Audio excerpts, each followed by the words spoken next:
دا پار راغلم وروره چې دا زوی دې پوه د مسجد راوتلم مشر هغه ماما راوګرځولم وای دا وراره یې در پوه کړه د زما زوی ډبولی دی داسې نه چې وروره که جانه باره نو زما لاس په پورته سي ځوان دی نو اما ته ښه پلار یې نو نه کې اصلاح که سر په وګرځو دا هلک اوس که یې چې شي په نشو اخته دی په بد عمل اخته دی د څنګه خلکو سره ناسته ولاړه دا سر په ګرځوه راویې غواړه کښېنه ورته وروره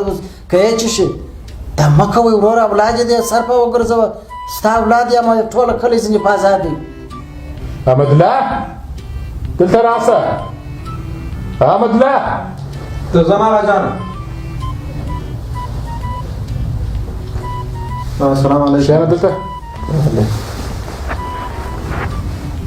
دا تا څه کیسې شروع کړي دي چې شي دا خلک څه وایي شراغه ماما زوی یې ولې ډبولی هغه بد اخلاقي کوله په کوڅه کې ښکنځل کوله نو په دې خاطر مې ووهلی ته دی تلاشي که ګر سره وروره تلاشي یې که دی اوس زه دې تلاشي کومه نو ته به یې وایه راځې خو ما ته به وایه که یا داسې بد اخلاقي هر کوم بد اخلاقي چې وایي کوي در سره ما ته ووایه دا خلک به دی نشې هم کوي په نشو هم اخته دی ته راسه تلاشي در پشکې وکړمه نه دې مې کړې هغه تلاشي یې که خبرې مه کوه دا څه شي زه نه پوهېږم هغه جان چپ صاحب خبرې به کوې نه څنګه ته ستانه دي تاسو نه یم چپ صاحب بابا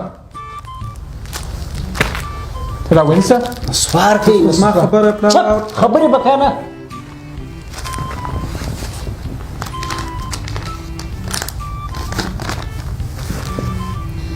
دا خو دغه نه ده دا جټلي فنانډیز ده هغه مې هیپي مو نجلۍ دا هلکه دا چپ نه پېژنم خبرې به کوې نه دا زما نه دی چپ دا زما نه دی خو د چا دي نو خو ستا د جېبه مو راوایسته د چا دي ستاسو په صدرې کې وه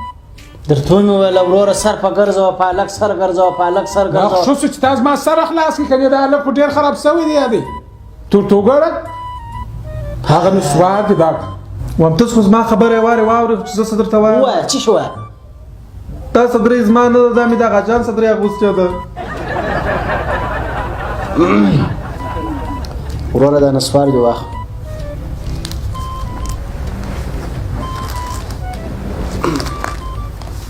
سم شوره پرېږدو دې نه صدرې دې واخله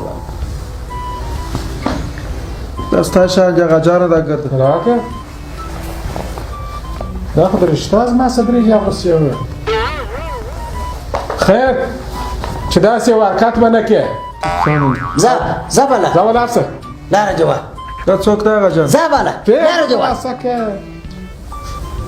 پزه دې غوټه را پرې کړه وروره د وراره مخ ته دا عکسونه خو دا خو عقلن دغه عکسونه په جیب کې ما اچوه زه بیا اوس په انبار کې وغورځم دا خوا راځم پزه دې را پرې کړه وروره